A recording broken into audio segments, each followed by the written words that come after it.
Let me take you to June 1976 in Philadelphia. The 13 colonies on a North American continent, mostly on the eastern seaboard, were invited to send 3 delegates from each colony to Philadelphia to discuss the relationship with the mother country, Great Britain.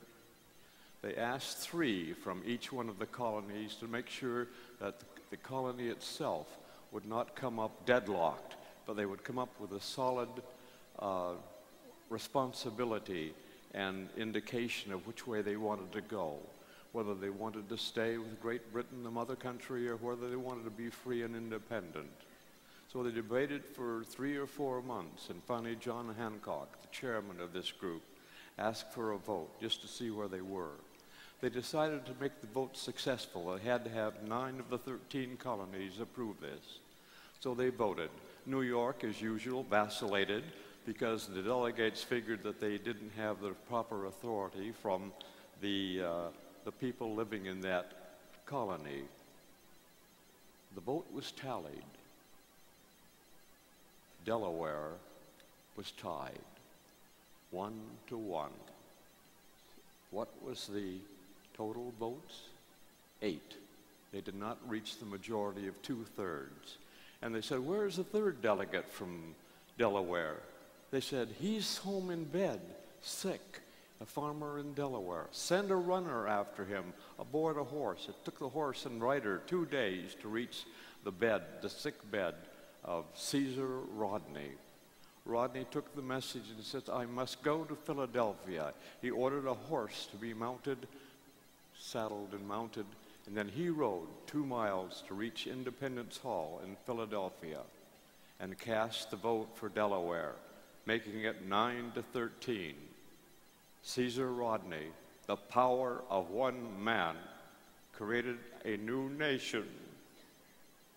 Let me take you to August 1853, a little further west in the United States, to the Oregon Territory. 5 nations declared possession of that nation: Russia, France, Great Britain, Spain, and the United States. Russia was having problems at home, so they withdrew. France was having problems reconstructing after Napoleon. They withdrew. Spain was having trouble as the biggest landowner in the world. They couldn't protect all of their territory, so they withdrew. What did the United States and Great Britain do? The normal thing you do is go to war. But what does that do? It just creates enemies. It just creates more people to be in cemeteries. So let's try something else, a little more civilized. So it was directed that all of the people in the territory of Oregon would assemble and vote which way they wanted to go.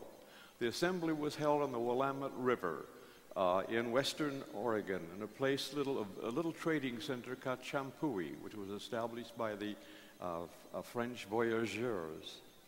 And so they counted all of the people, and who could vote? Only the men could vote. And when they counted the men, there was 100 of them.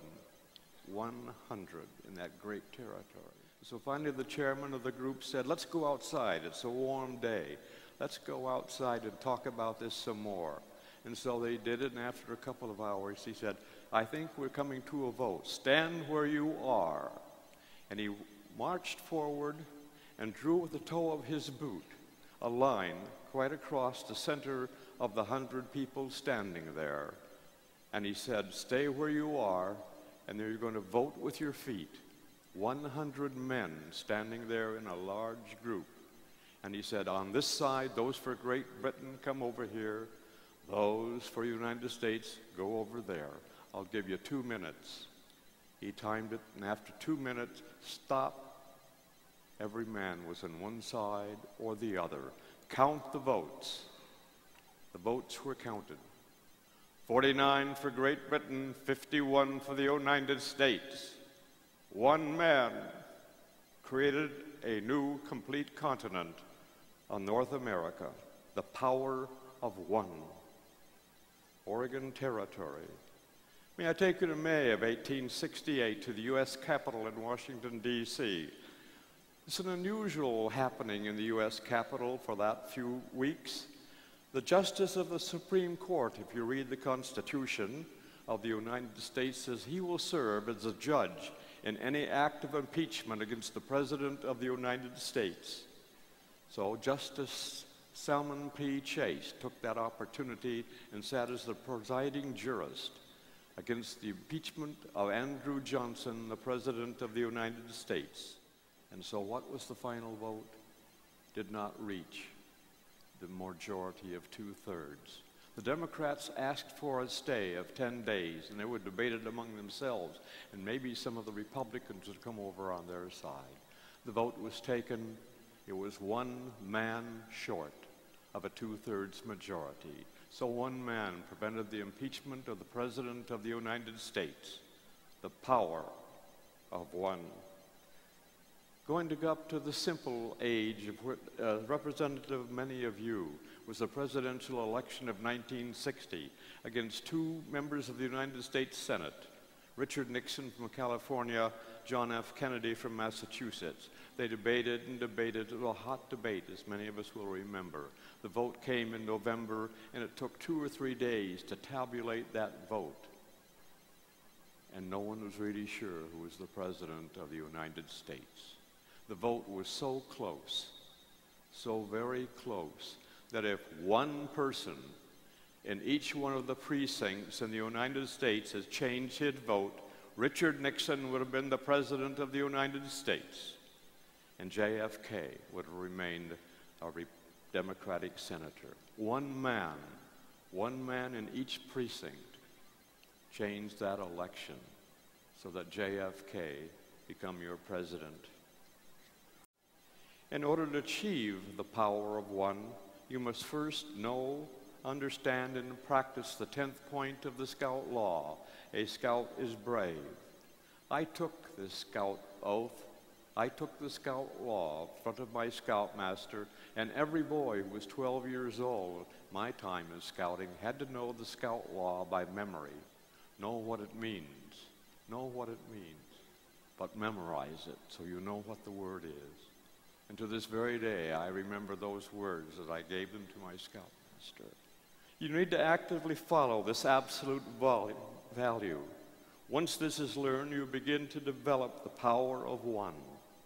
In each one of us, there burns a flame of integrity and independence that must never be allowed to burn out. As long as it exists within us, we can be the power of one. You are the power of one. Start small. Dan Beard, one of the founders of the Boy Scouts of America, say, take care of all of the small things first, and the big things will take care of themselves. But start small. Start small in your own troop. Start small in your own lodge. Help make your lodge a quality lodge. There are not too many quality lodges in this country. Develop, of course, a better ceremonial team, which is the heart of the Order of the Arrow. Don't waste your time this week with idle things, but look at the heart of the ceremonies of the Order of the Arrow. Take some of the inductions and ceremonial sessions this week in order to deliver the best in ceremonies.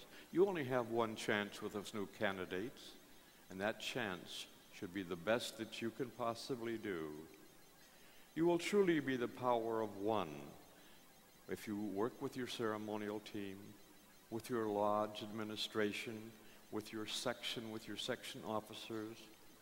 And so I say to you, on my 55th anniversary in the Order of the Arrow, good luck on developing the power of one. Good luck, good night, we will meet again.